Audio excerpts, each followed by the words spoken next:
Hello, everyone. Welcome and thank you for joining us for today's webinar, How Long Should It Take to Pay an Invoice? Brought to you by IOFM and sponsored by OpenEnvoy.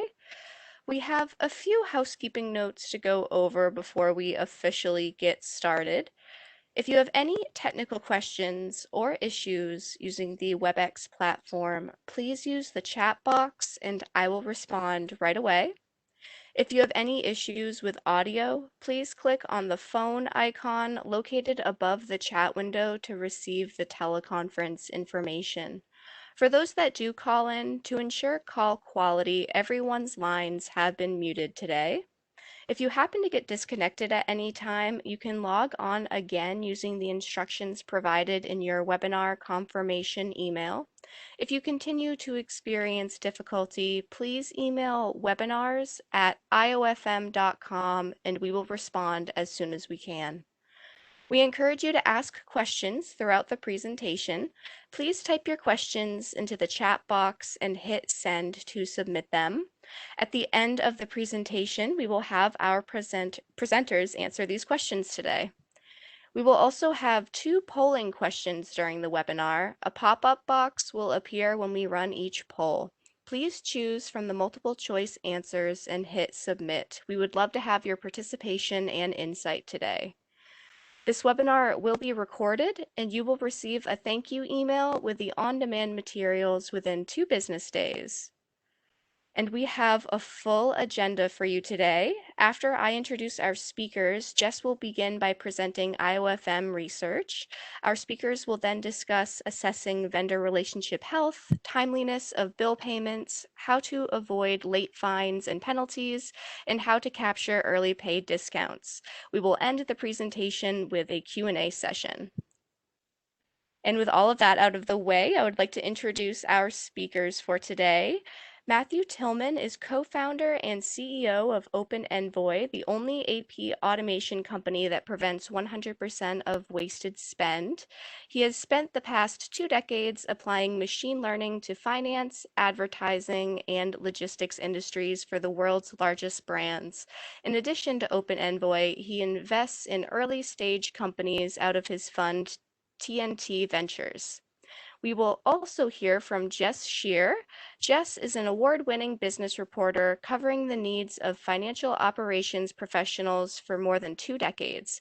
As IOFM's executive editor, Jess is responsible for continually updating member content on iofm.com, as well as building our certification and event agendas.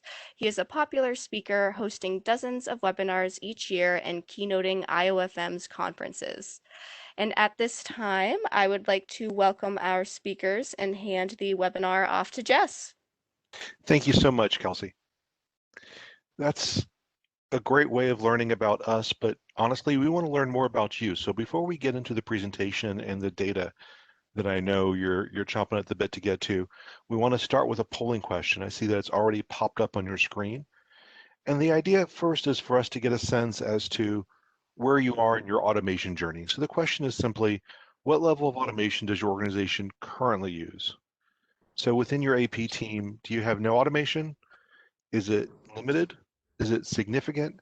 Or is it truly already end-to-end?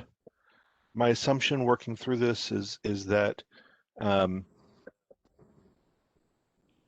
those with end-to-end automation probably aren't interested in a webinar around automation. So I think our most popular answers are likely to be A, B, and C. Matt, where do you see your clientele? Yeah, thanks for that. So we normally see OpenEnvoy customers and opportunities tend to fall into the category of have tried automation and it hasn't produced the ROI they were looking for, or they're just now starting their journey of modernizing legacy ERP systems. That's usually a combination of what our customers are experiencing. I think that's pretty consistent with our audience.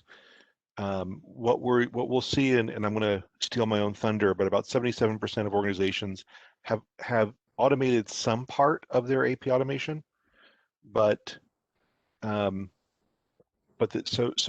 something there, but it's certainly not full end to end. So as expected, answers B and C are the most popular.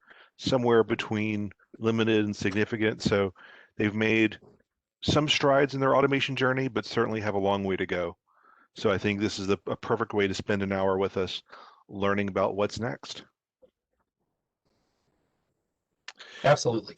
Yeah. And I was just going to say there too, since people did respond there, I think there's been a large amount of spend on automation at companies, and it's not necessarily been linked to the return on investment that was expected from a lot of firms as well. So we might take a look at that as well. Yeah, we're going to talk a lot about process over this hour, but let me just tease one number, and that number is 52%. That's the share of organizations that have invested in automation in just the last 3 years that are already slated to replace what they bought. Again, 52%.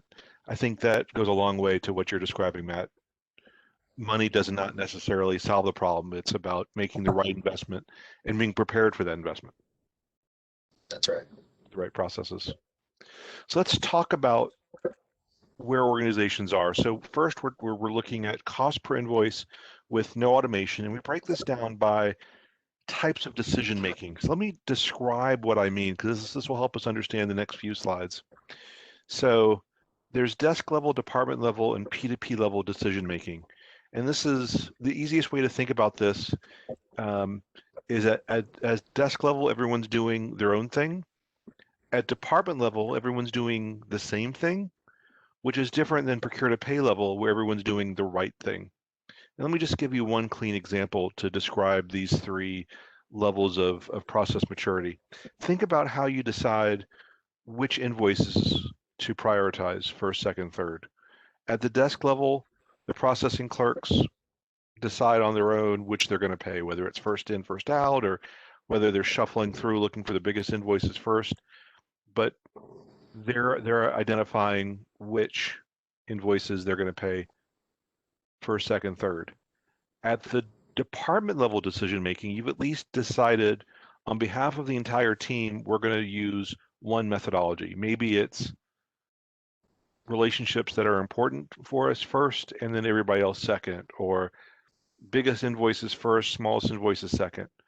At the P2P level, typically there's significant there's some level of transparency and visibility, whether that's through automation, though not with this specific peer group, and we'll describe that in just a second. But there's some visibility so that you're able to prioritize and say these have early pay discounts, dynamic discounts, we want to pay these first. We want to prioritize others second and third, but you've got a methodology and a reasoning behind that. So you're not just doing the same thing, but you're doing the right thing. And the bottom line is what we find is even with no automation, there are significant gains to be found just through addressing process. But process alone only addresses half the issue. What we find is as you move up the chain, so you go from no automation to significant automation, the cost per invoice goes down considerably. We get a number of questions around how we define cost per invoice. Let me go ahead and define that now. And that's simply, we take the simplest definition possible to allow us to compare on an apples to apples basis. So we take the combined base salaries of the AP team and divide that by the annual number of invoices. We're not factoring in variable pay. We're not factoring in other expenses because those vary way too much from organization to organization. So I would look at this one as a benchmark as we go through this to identify where you are and whether your cost per invoice is on par with your peers or better or worse, but also to identify what the next stage in your development might look like. You know, can you really save $1 an invoice? And if so, is multiply that by the number of invoices you process a year to identify whether the effort is necessary, and would make a big difference. So that this is significant automation. At the next stage, as you move up the food chain, as you automate more, obviously the costs go down because you're far more efficient. But it's important not just to think about automation as a single step. There are a number of things that go into being automated, right? And so starting with when the invoice is first received at the invoice capture stage all the way through payments, what we find is those organizations that invest in each of these can see significant difference between those that are automated versus those that are not.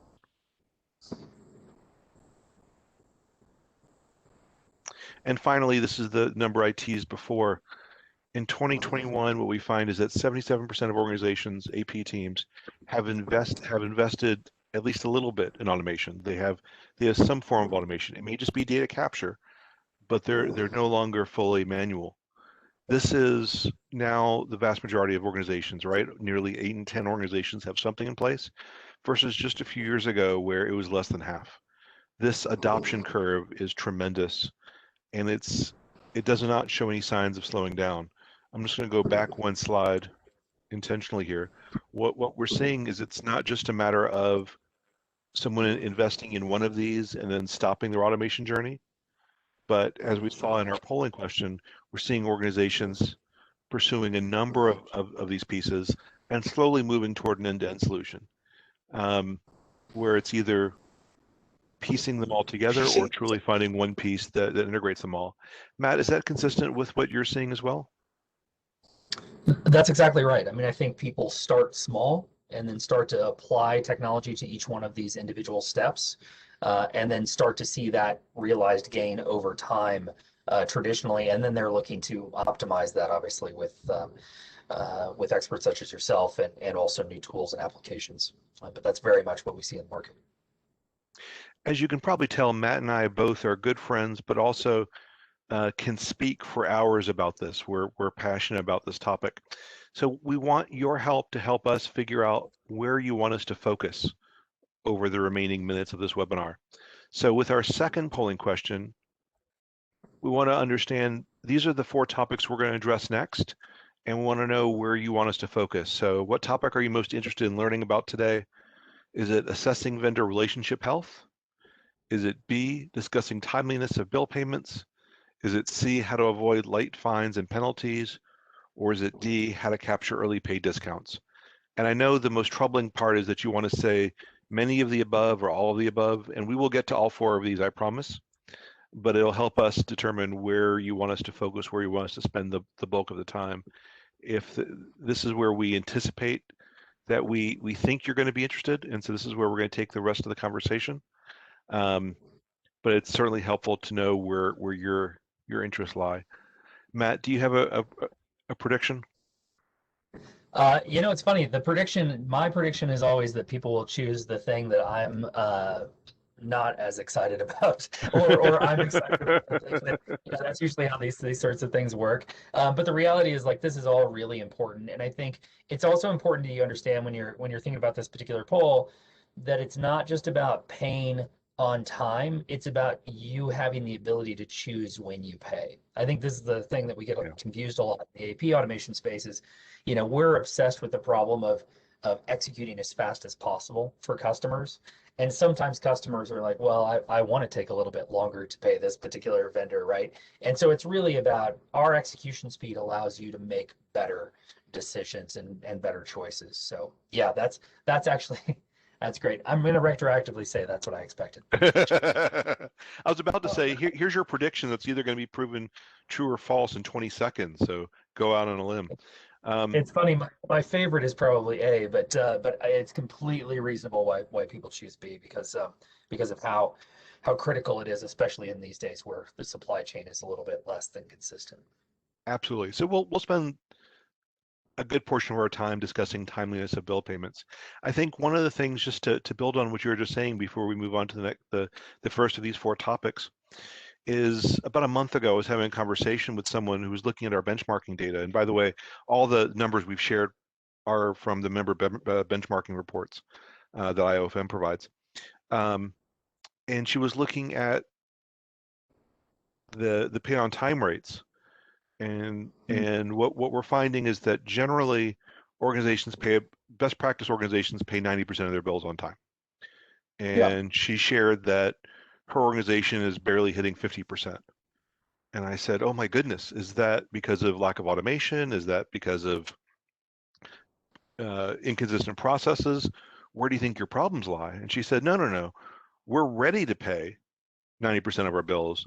From a cash management perspective, we don't pay our bills on time because we can't afford to.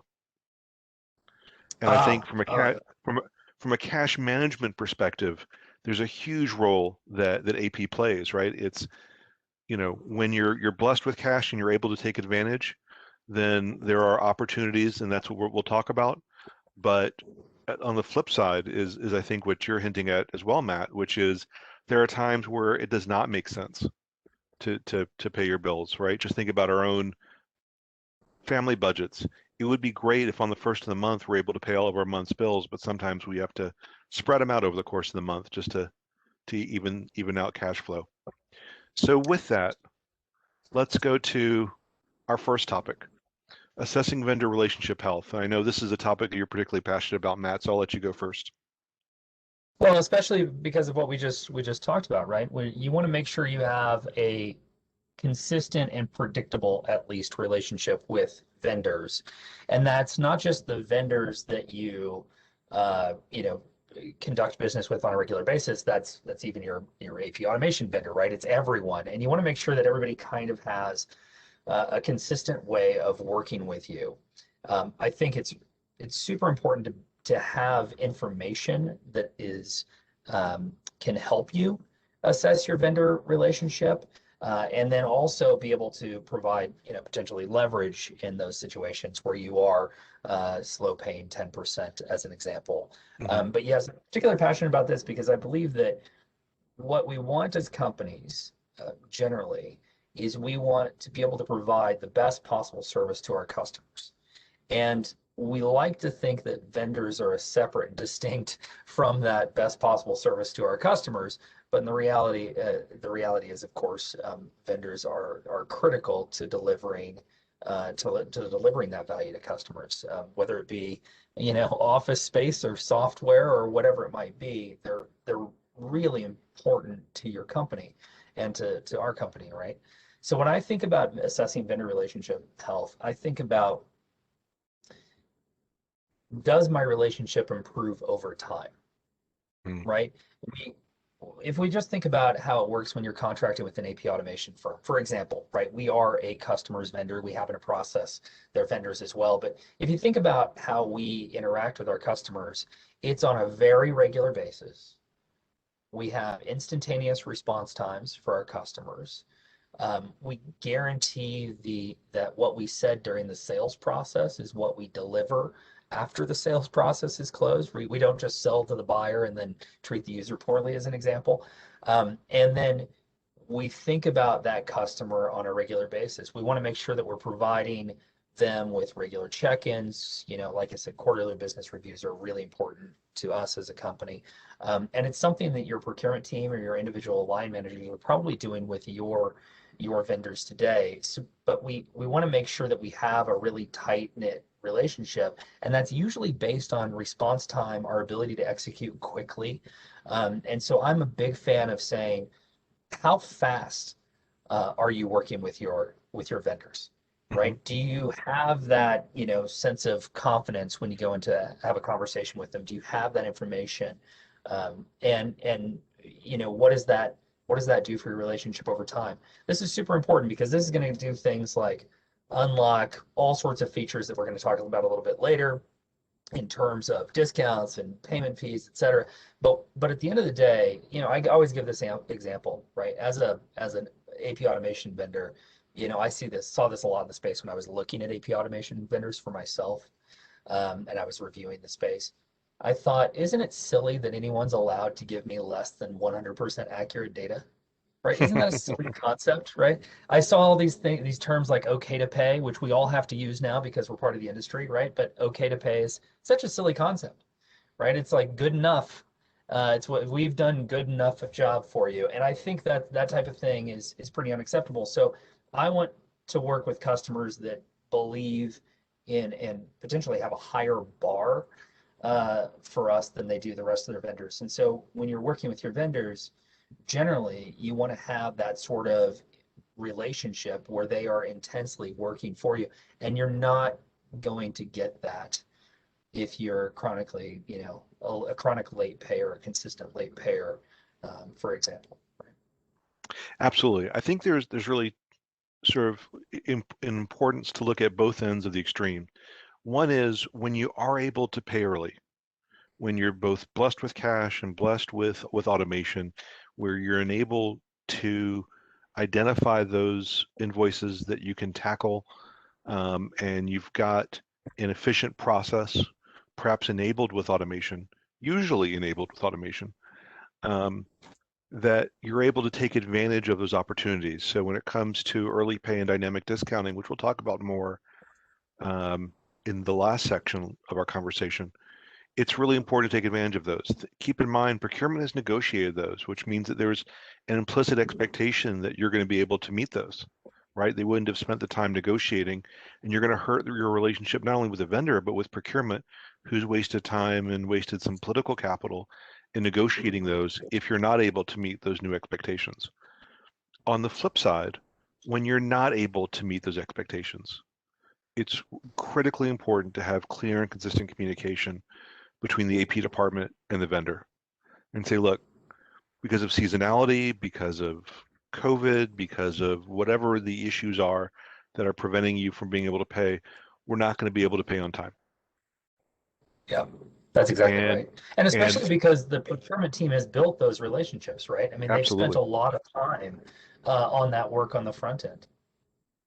absolutely. And it's a relationship that takes years to build and can be destroyed in a week, Yeah, right? In a flash, when there's an expectation and they don't hear from you, everyone fears the worst, right? that's So right. it's important to be able to reach out and be honest and say, we're gonna have to extend our credit terms this quarter because, and especially for your most important vendors, those that go toward inventory for whatever Yeah. products you're building, those are absolutely critical. So it's important on both ends of whether you're able to pay earlier or whether, unfortunately, sometimes we have to pay late. Well, I think the other thing that you hit on there, which is really fascinating to me, is the function of your procurement team or whomever is negotiating with the vendor in the first place goes through all this effort, potentially, let's say 18-month sales cycles sometimes for manufactured Mm, products. They finally get to everything, everything's contracted, they've established what their return on investment for that particular product, whatever they're purchasing is, or supplied good or service. That all comes back to the AP team. And then the AP team is forced into a situation where, mathematically speaking, they just can't get to everything so quickly. And then they start to drop the ball. And that's because maybe they're understaffed or whatever it may be. And in that particular situation, you have a vendor that's getting upset at their direct contact with no direct contact on the finance side. And that can be very, very frustrating. That does not lead to a positive operating environment. So, what I always like to say is if you're not able to pay your bills within 72 hours, it's usually an opportunity for automation, mhm. right? That's usually because you don't have the right types of automation. Now, if you want to take 15, 30, 45, net 90 in the media space, right? That's your prerogative, but you should be able to pay within 72 hours. That's a good point. There's also something you mentioned sort of in passing that I think is really critical at this juncture, and that is whether you're understaffed. So going back a year, during the beginning of the COVID pandemic, obviously it's a humanitarian crisis first and foremost, but from a strictly business perspective, one of the things that we saw was that organizations bought fewer things. And so if there are fewer invoices, you need fewer processors to pay them. And so we saw layoffs in March, April, May of last year. Fast forward to 2021, and what we've seen each of the last 4 quarters is an increase in both number of invoices and size of invoices, which suggests that there's a lot more demand, but we're not seeing organizations staff up. The organizations tell us that they're having just as much trouble hiring as any other organization out there, right? You see help wanted signs everywhere. And so we run into issues where folks are shorthanded. We posed a survey, we posed a question in our most recent quarterly survey as to if you're continuing to see this increase in demand for your labor, what are you doing? Are you staffing up? Are you automating up? Or are you simply doing more work? or are you working longer hours? And what we found was 25% are staffing up, roughly 25% are adding additional automation as a result, but that 50% are simply working more hours. Yeah. That's not sustainable, right? We're already dealing with the Great Resignation, or what I think is more accurately described as the Great Reshuffle, right? It's not just that people are leaving, but they're switching roles, and then there's going to be an onboarding stage that occurs throughout. But the other part of this is that we're also dealing with organizations that are on the brink of having a significant portion of their staff approach retirement age. And if folks are already on the brink of retirement, asking them to work longer hours than they ever have before is only going to exacerbate those market trends, those demographic trends. And it's really hard to recruit when you say, come work for us and you'll have to work overtime. So I think it's really important to accept the fact that while you may be in a situation in the moment where you're short-staffed, that's not sustainable. Burnout is a real thing, and you can't rely on your organization, on your people to want to stay with an organization for 30 years like they used to. That's just not the expectation of the generation that's replacing those retirees. And so, automation becomes, I think, the thing that can allow you to be more efficient, right? There's all kinds of other benefits. We walked through the financials in the last section, but I think it's also the thing that allows you to get through this with the staff levels you currently have. That's exactly right. I mean, we see kind of the three core problems that customers have when they come to us is in any number of orders, right? I mean, they each have their own specific as well, but primarily it's operational efficiency, visibility, and cash flow. And the reason you want to automate these types of things is because it immediately leads to cash flow, because you choose when to pay your vendor, and you know that you can always pay them on time if you so choose. And then for a variety of other reasons that we're going to discuss, visibility, just knowing like what is the temperature gauge on all of your vendor relationships right now. My guess is 90% of the people in AP have no idea. Yeah. Right. They're not on the email thread with the sales guys and with the operations teams. Right. Yeah. Kevin makes a really good point. He just added that burnout creates mistakes. Right. And yes. I would build on Kevin's point twofold.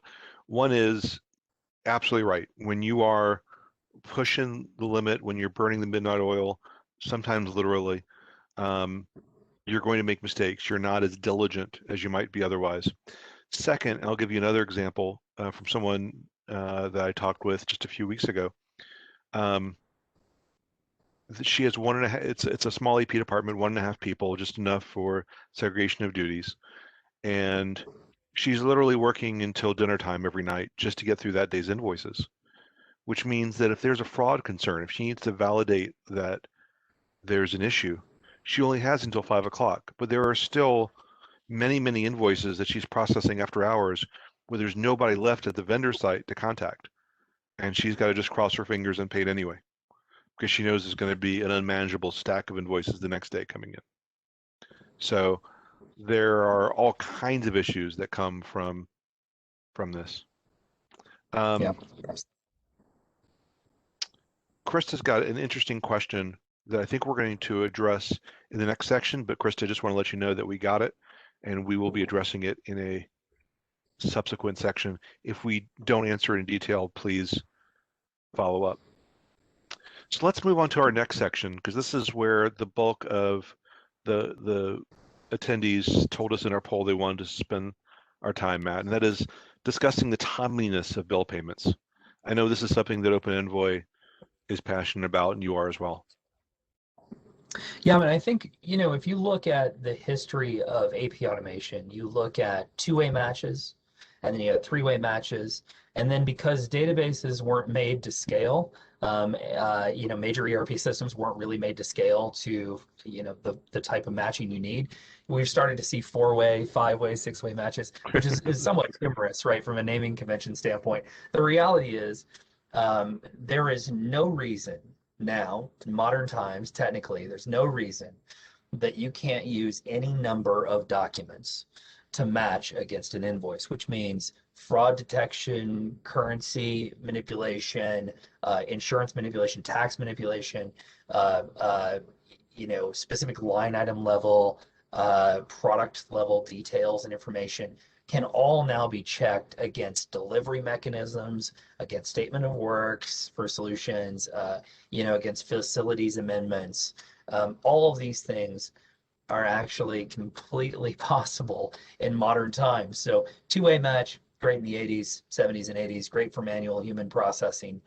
Three-way matching, somewhat automated, right? Very 90s-ish, somewhat automated with early ERP systems in the early 2000s, late 90s. But the fact is, this process, per our last slide, our last conversation, where the last topic was, it is no longer a human scale problem, right? Your bill Right. pay is no longer a human scale problem. It's you've as a companies have grown, they've grown quickly, they've amassed massive, substantial increases in gross revenue. And that gross revenue would be destroyed if you continue to hiring people linearly required in order to process their invoices. On top of that, they started working with smaller boutique suppliers and boutique vendors, right? Because they want to work with best of breed vendors now and not just one vendor to rule them all. So you see less large global contracts like that, which means the unit of inventory on the front end of your business has gotten smaller. The number of invoices you've received has increased, but the amount of effort you have internally, the amount of manpower, effort that you have on a monthly basis internally, has not. And so I look at this and think, as a CEO who has to pay bills, right? I look at this thinking, I need to be able to pay my bill as fast as possible. And then it's my team's choice as to when they pay. But you will immediately, we had one customer, this is like a really solid example of this. One of our customers, a massive top 10 company, right? Huge, huge company. They were hitting their credit checks with their suppliers.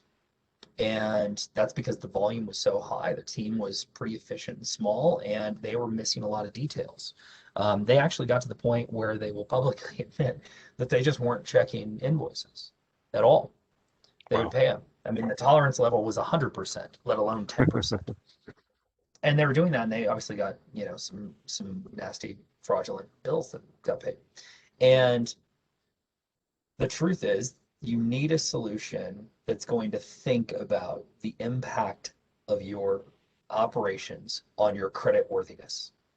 So if you're talking to an AP automation vendor and they're not thinking about how they can help you improve the cost of your capital, and they're not thinking about the AP department's actions on treasury, then you're probably speaking to, a legacy provider, right? Because I think in modern times, speed is everything, and speed with higher volumes gets more and more complicated. So we've seen a variety of solutions out there. I've seen a variety of solutions touting, I think something like 87 or 93% accuracy or something nonsense like that. And I thought to myself, 93 cents on the dollar seems pretty decent. But then you multiply it by $5 to $50 billion in annual spend, and it's not such a great number, right? And so that's, this is enterprise payments. This is not a high school report card. It's not good enough, right? Right. And so I think that's a very important thing to think about at this time, is to think about how fast can your team process. And if it's slower than 72 hours, then you need to make the move, right? That 72-hour benchmark's an interesting one, because I think that really cuts to the chase. It's not a matter Yeah. of what the credit terms are, what the payment terms are, but are you able to confirm and be ready to pay within 3 business days? There are a couple different things that you talked on that I want to unpack a bit, and then I'm sure this will lead to further conversation. One is around the role of Treasury. One of the conversations we keep hearing out of Treasury is sales folks going to Treasury and saying, we've got a customer that wants to buy our products but wants to extend credit terms.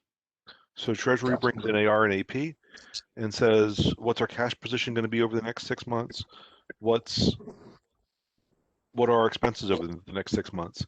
Without automation, without the visibility, there is no way to answer that question from an AP perspective. And if you get the answer right, you've created a new competitive advantage. If you get the answer wrong, you can bankrupt the company. And so there's a lot of pressure on getting the answer to that question correct. So that's first and foremost one of the things that I think Treasury is dealing with. And Treasury may not understand how little visibility AP has, right? But the reality is we don't know what we don't know. We don't know that invoices are coming in until we receive them, and often they're already late, right? Well, this goes back to our original poll, right? The first poll that we started with, and people selecting kind of B and C.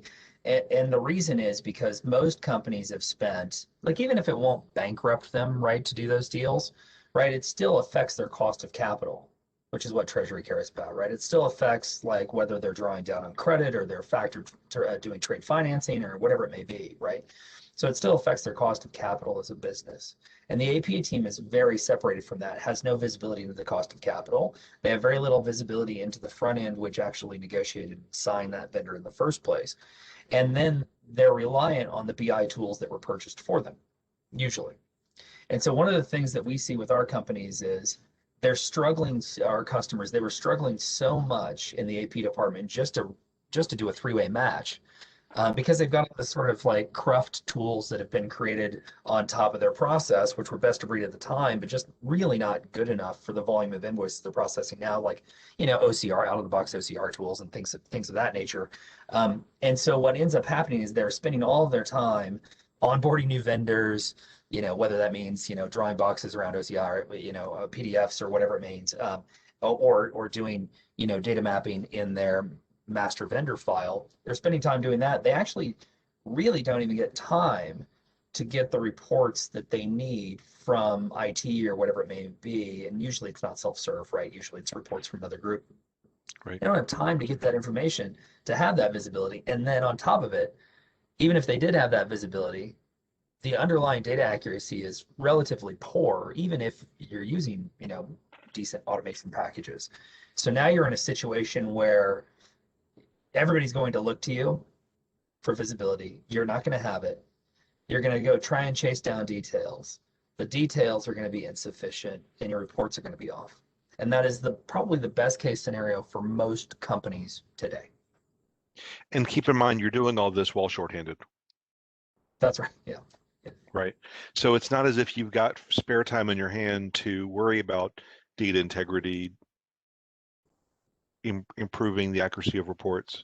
You just got to get it done because you've got a stack of invoices that your team has to get through.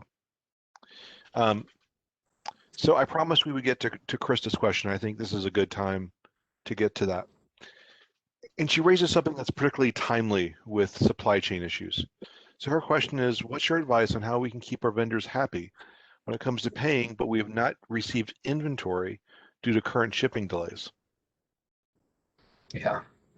This is horrible what's going on right now. I mean, I have obviously a background in logistics. The reality is you need every piece of information possible to gather as much leverage as possible when you're having a conversation with shipping lines or logistics providers. I'm not sure how large your particular business is. So not only you're going to have to beg for extending payment terms, you're going to have to prove that historically, or in order to do that, you'll have to prove historically how you've had on-time delivery of payments to that manufacturer in the past, or provider, service provider. Again, I'm not sure what your business is. So I think it really comes down to, do you have the information required to have the tough phone call from a place of intelligence, or is that tough phone call going to be just, feelings, right? So that visibility component is incredibly important, especially with offshore manufacturing, because feelings don't go a long way with Chinese manufacturers, as some of you might have experienced in your life. And so you need to show up with data. You need to show up with as much leverage as possible. You need to show up with a forecast of what you're going to provide to them in the future in terms of volume, in order to justify, they're taking a risk on your later payments, right? So really comes down to leverage, comes down to, and what gives you leverage in the supply chain is data. And so the more data you have about your payments historically and to date, the better. Number two is with the logistics providers, I can provide some detailed insights there, is the logistics providers themselves are having a very hard time keeping up with this because you've gone to an intermediary, which is effectively a professional services organization if you're using an intermediary, like a freight forwarder, that's what they're classically called. If you're using that intermediary, they're just people. And you're asking them, where's my product, where's my product, where's my product? And they will show you a map and you can't do anything about it because the ship is still moored off coast. So the best scenario there is that you don't overpay free time because you're going to see a lot of free time start popping up on your shipping line invoices. You're not overpaying free time. You're not paying outside of your contractual arrangement with the intermediary or shipping line because they are now charging rent for containers that have not been delivered to the port, and rent doesn't actually start until the port. So there's a lot of dodginess going on right now in that space. We've seen something like 18% discrepancy rate increases over the already poor 30% that plagues that industry, just in the past 6 months. So all our customers were getting overbilled and we've been blocking that. I think it's a very common occurrence right now, not just for large shippers. So you really need to think about, does your solution give you enough visibility to create that leverage for those tough conversations? And that's not something you can have when you're dealing with a manual process or with very limited automation. That's something that requires the ability to really dig deep into the analytics. That's right. Yeah, and anecdotal evidence doesn't work in high volume productions. Absolutely. We've got one more question from Tamara that I think makes sense to address here, and then we can move on to the next topic. She's asking about non-POs, so Maverick spend, right? This is when someone can buy anything from anyone at any price at any time for any reason. Yeah. And she asks, what tips can you share to help AP collect invoices from the various non-PO invoice approvers in a more timely manner? So many hold the invoice until month end because approving invoices is not at top of the approver's priority list due to their many other responsibilities. So apparently at Tamara's organization, they have special people. They have people that believe that approving invoices is beneath them or not a priority. And I don't mean to pick on you, Tamara, but there are special people at every organization. Lawyers are notoriously bad. Doctors are notoriously bad. Scientists, engineers are notoriously bad. Professors at colleges are notoriously bad. Give me an industry and I'll tell you who's horrific at approving invoices. So one thing that I've seen work in the past, and it requires, again, the visibility that comes from that only comes from automation, but that is assume receipt request. Now, one, you have to validate, and again, you need technology to validate this, but you need to validate that the approver, who is the special person, typically approves it as received correctly, that they're not really typically issues with the things that they buy. They just sit on the invoices for weeks at a time, throwing away money on early pay discounts, throwing away your time, throwing away the vendor relationship. And in that case, what you can say is, look, because you haven't had any issues with any invoices in the last 12 months, and because you are just too busy to approve invoices, we'll assume that if we don't hear from you for 10 days, 10 weeks after the invoice is received, that it's fine. Now, if it turns out there is a problem, it's on you, and it's going to come out of your budget. But I will give you a week to 10 days after receipt to let me know. Otherwise, I'm going to go ahead and pay it. Now, that requires a great deal of automation to be able to look at that person's invoices going back however long you need to get Treasury to sign off and get legal and internal controls folks to sign off. But typically, if they've never had any issues, they're not likely to have issues going forward, and they're not likely to cause challenges, the issue is on them. So that's tip number one. Tip number two is to, again, using automation, you can identify who the special people are that are sending in invoices. You can assume a 2% discount on their invoice, which is the typical early pay discount. Calculate 2% on all their invoices, and then go to their managers and say, because Joe sits on his invoices, it's cost us X number of thousands of dollars. And that'll get their attention. And if you can trace those back down to the individual departments or individuals, then you've got some leverage there. Is there anything else you would add, Matt? Yeah, I mean, I first of all, I love that because it's very clear that your trigger are special people because you're a process engineer, right?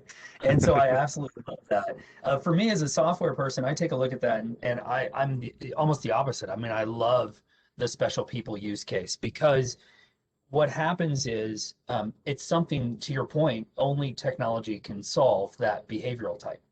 Right. And so that is a very common occurrence. Maverick spend generally is a very common occurrence in large enterprises, and, especially within sales groups, actually, it tends to be very difficult in those groups. And I'm an engineer by trade, and I do not like, approving invoices. That's just not something that I get excited about. So I get excited about removing the step of approving invoices, period. So I think there's a few things that can happen.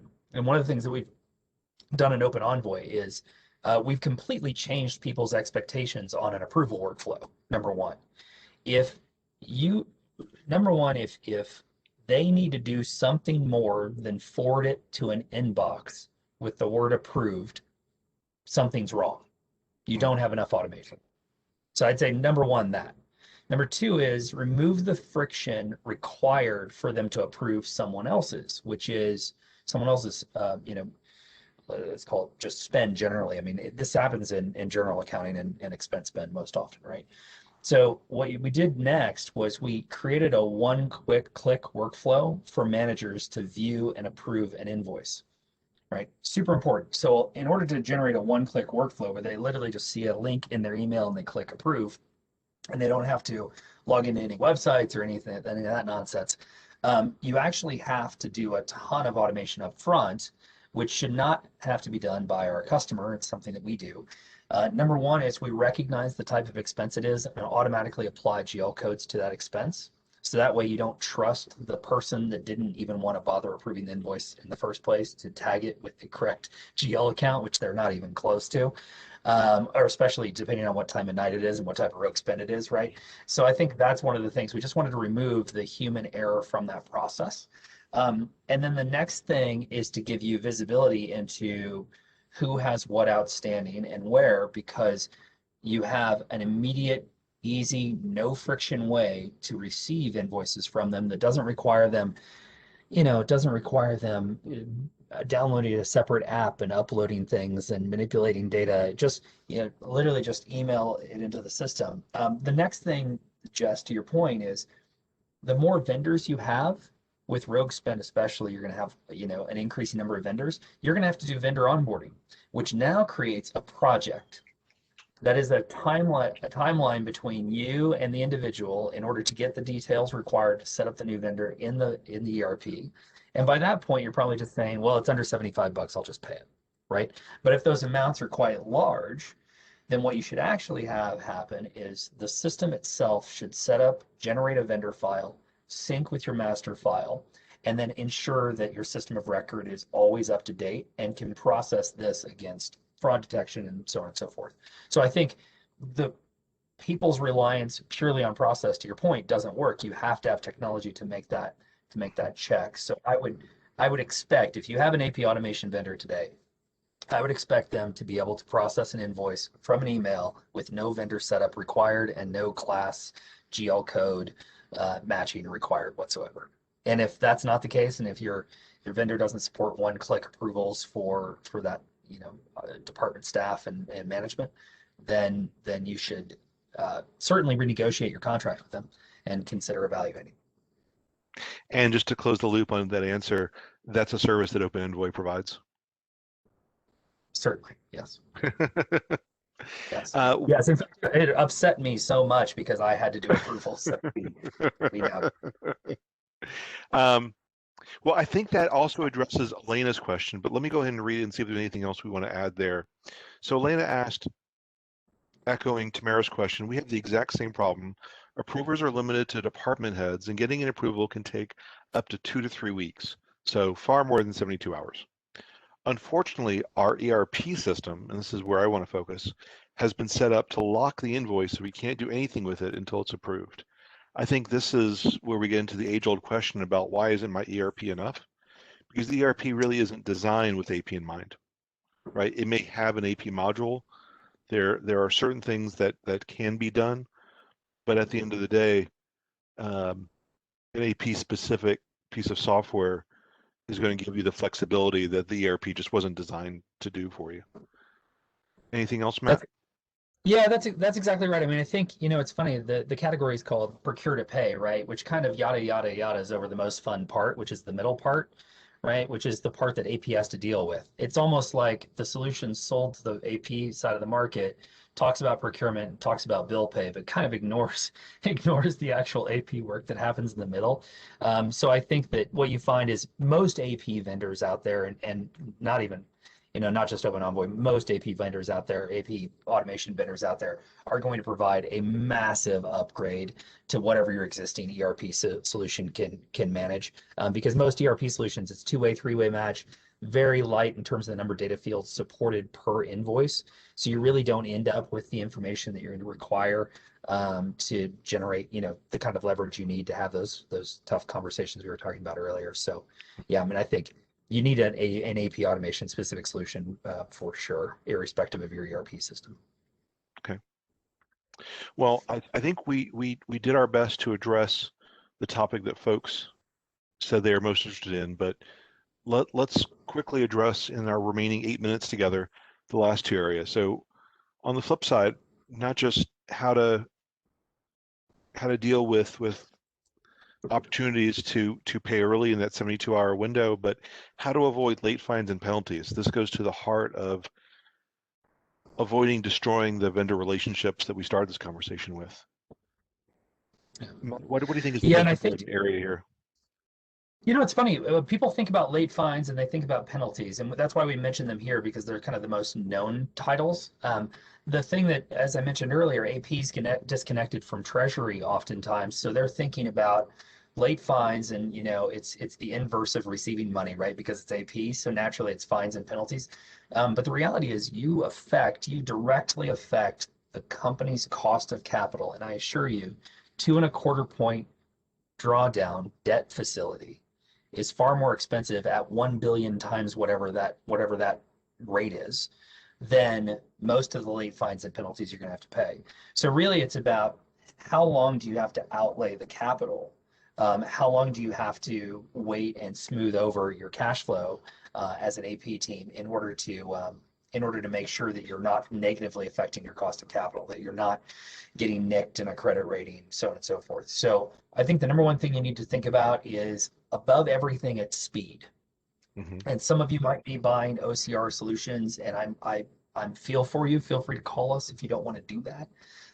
But when you're thinking about what are these pieces of the puzzle that I can put together in order to solve my operational inefficiency problems, just remember, like, focus on speed, because if you don't have to pay anytime soon, then you have all the leverage, right? But the biggest thing is I say this all the time internally too: speed, speed, speed. That's the thing you need to focus on. I think there's one caveat to that, which is you're not going so fast that you're making mistakes, right? We sort of strike a balance Yeah. in our metrics between efficiency and effectiveness measures, because you can go so fast that you start making duplicate payments and other things. But I think for the most part, if you're able to keep your error rate down, you're able to keep your duplicate payments down to 1% or so, and you're not seeing spikes there, then by all means, going as fast as you can is the name of the game. And I think Yeah, the I other mean, thing, I think your go ahead. vendors really have to support you, right? On the process side, you're absolutely correct. I think if your AP automation product is causing you to pay duplicates, then that's another opportunity for a tough conversation. Absolutely. The other part is we think about this in terms of financial fines and penalties. I think the relationship risk, the reputation risk is also just as important. And we talked about this in the first one, but it's worth reiterating here. And that is you've spent all this time building a relationship with a vendor, particularly around the basic products and services that you sell. You can't afford to throw that away because you your ERP system doesn't allow you to get approvals as fast as you need to, right? Yeah. That's just not an excuse that's going to fly with vendors that are really reliant on you. Everything we do on the AP side of the shop at IOFM, we also do on the AR side. And I can tell you, they're spending a lot of their time on credit and collections. And so they've heard it all. They're not going to be surprised if you need a delay. What they are going to be surprised by is if you don't call them first and let them know and give them a heads up so that they're not in a position where they're assessing penalties. They'll work with you, right? They want to Yeah. make sure they get paid. With that, let's move on to our last and final topic, and that's around early pay discounts. Because this is where I think there's really a great deal of opportunity. So while everyone, I'm sure, has been diligently staring at their screen because their slides are so captivating, um, I also know that everyone has a phone handy. So I'm going to go through some math real quick. And while I'm going through this, I would suggest you take out your phone and open up your calculator, and I'll go slower and walk you through the math. But bottom line is early pay discounts are how you can convert AP from a cost center to a profit center. So the average discount, the average opportunity is 2%. What we find is that best practice organizations can see an early pay opportunity in 1 in 5 of their invoices, 1 in 5 of their PO invoices rather, and that best practice organizations again are able to capture 98% of those early pay opportunities. So with your calculators open, start with your total PO spend, those that you have the ability to negotiate an early pay discount.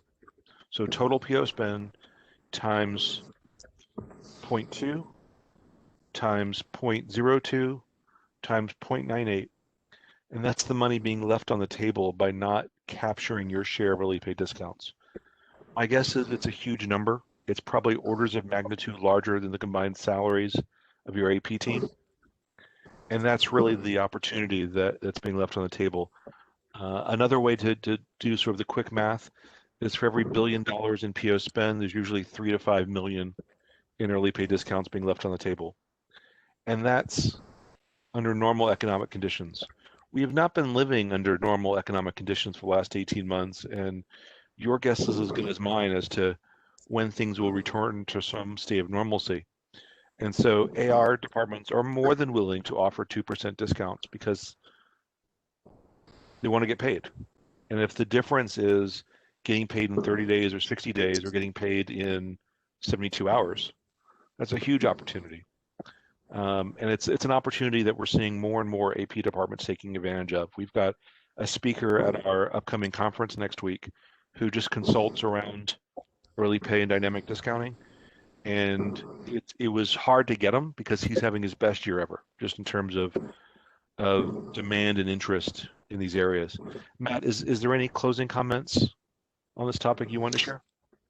Yeah, I mean, we've had one of the world's largest companies just came to us and asked us to evaluate their logistics spend because they get a larger discount based on the number of days it takes them to pay due to the way the destination fees work in that particular industry.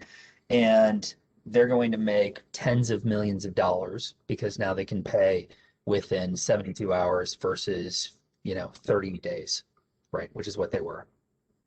Absolutely. And our final questions for Kelsey. This is a topic that they want to share with their colleagues. And so the question is, can you tell me more about the on-demand materials, when we can expect them, so we can share them with our colleagues? Yes, and I do have that information as well as a few other housekeeping notes to go over before we officially close out today. If you could please fill out the short evaluation form that will appear once you close out of the webinar, and this will help us better serve your needs in future webinars. And as a reminder, the on-demand materials will be emailed to everyone within 2 business days, and this will include a PDF of the slides as well as the link to the recording of today's presentation. And thank you again to Jess and Matt for a great presentation today, and thank you to all of our attendees for taking the time out of your busy days to join us. This webinar was brought to you by IOFM and sponsored by OpenEnvoy. Thank you all and have a great day.